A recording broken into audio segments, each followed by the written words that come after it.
Islam. Shalom, assalamu alaikum, hotep, peace to the family.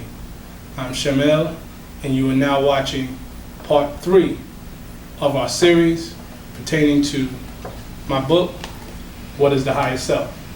So, just to recap, on our last 2 parts, we spoke about what is spirit. In part 1, part 2, we spoke about what is soul. Now, we're going to speak on the subject matter of Allah, the form of Allah.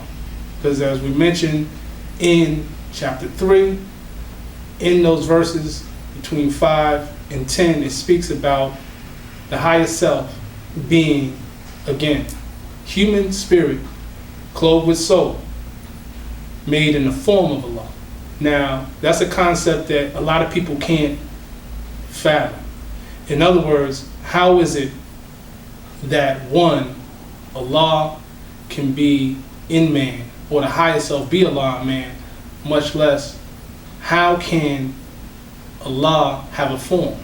In the sense that one of the attributes we hold to Allah, or God, again, we in the Moorish Science Temple say Allah, but we know the Most High has many different names. Every nation has a name for the Most High. But for this conversation, I'll use Allah. How can Allah have a form? So, and He's omnipresent. So, to really understand that, let's deal with what we mean by the form. When we mean form, we mean structure. So, I took the time out to actually go into the word of structure and what structure means in the etymology, and I go into it in the book. Structure comes from the Latin word structura, which actually means arrangement or order. So, with that definition, with that etymology, what we're saying is that the form of Allah is the structure or the order of Allah by which the essence of the Most High spreads out. Now, to give you a further understanding of what we mean by that, I like to use the analogy that I use in the book, which is of water. Now, we know water consists of chemically H2O, 2 parts hydrogen, 1 part oxygen. That is the chemical makeup of water. However, water can be a solid, liquid, or gas. It can turn into water vapor, or it can solidify as ice.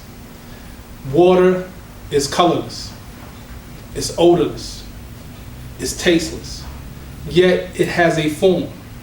And not only does it have a form, it can change in its form. It's adaptable, meaning it can exist in the body of a lake, river, etc. I like to use the analogy of Bruce Lee. Bruce Lee said, be like water. You know, if it turns in water, put water into the glass, it becomes a glass.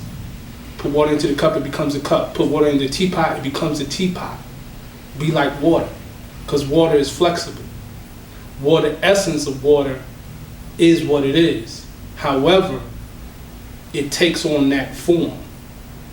So, the soul, the body of, remember we spoke about that creative fate gave to man a soul that he might function on the plane of soul. So likewise, the soul is within the body.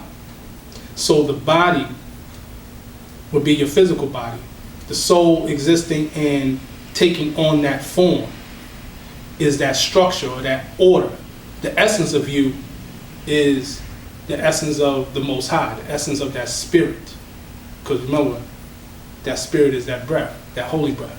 So going into, I want to touch on 2 parts specifically when we're dealing with, or 2 parts of the Moorish Holy Quran.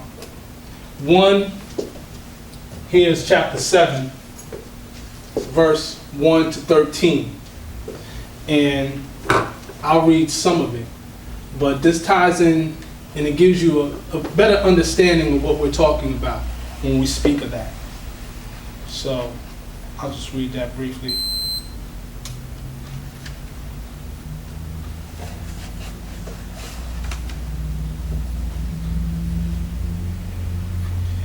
It speaks of Well, first I'll speak on chapter 4, I'm sorry. Chapter 4 speaks on, chapter 4, verse 17 to 22, which will talk about the purity. And I'm not going to go to all of it, but I'll speak on this one, in part. It says, in all the world there are two things. The one is truth, the other is falsehood. Falsehood is that which seems to be. Now, truth is aught and has no cause, and yet it is the cause of everything. Falsehood is naught, and yet is the manifest of right. Whatever has been made will be unmade. That which begins must end. All things that can be seen with the human eye are manifest of aught, are naught, and so must pass away. The things we see are but reflexes, just appearing, while the ethers vibrate so and so, and when conditions change, they disappear. The holy breath is truth. Remember earlier I stated, he said, what other name do we give to truth? What other to the truth is holy breath. Is that which was, is, and evermore shall be. It cannot pass away. Lamaze answered, you answered well. Now what is man? And here's the key. And Jesus said, man is the truth and falsehood strangely mixed. Man is breath made flesh. So truth and falsehood are conjoined in him, and they strive, and naught goes down, and man as truth abides. So what we're saying here is the essence of you, which comes from the Most High. We say Allah, but whatever name you use, the essence is within you, the body. That is the aught. The naught is this physical thing that passes away, the physical flesh which leaves you. Now, I want to also go into chapter 7. Chapter 7, verses 1 to 13, and when we speak on the following, this will go into specifically about purity. And it says that men comprehend the inner life by what they see and do. They come to Allah through ceremonies and forms. And so when you would make men know that sins are washed away by purity in life, a right symbolic may be introduced. In water, wash the bodies of the people who have turned away from sin, who would turn away from sin and strive for purity in life. So we see here that the water, again, essence of purity, that which is pure. We know that the Most High, the Omnipotent, is pure essence that resides within us. So the symbolic act of washing, whether it would be baptism in Christianity, whether it would be what they call wudu or ghusl in Islam, whatever the ceremony is in which water is used, it symbolizes that which is pure. And thus, the same analogy deals with the structure or the form of Allah, the essence of what's in you that makes you who you are. So that concludes this episode, and with that, I say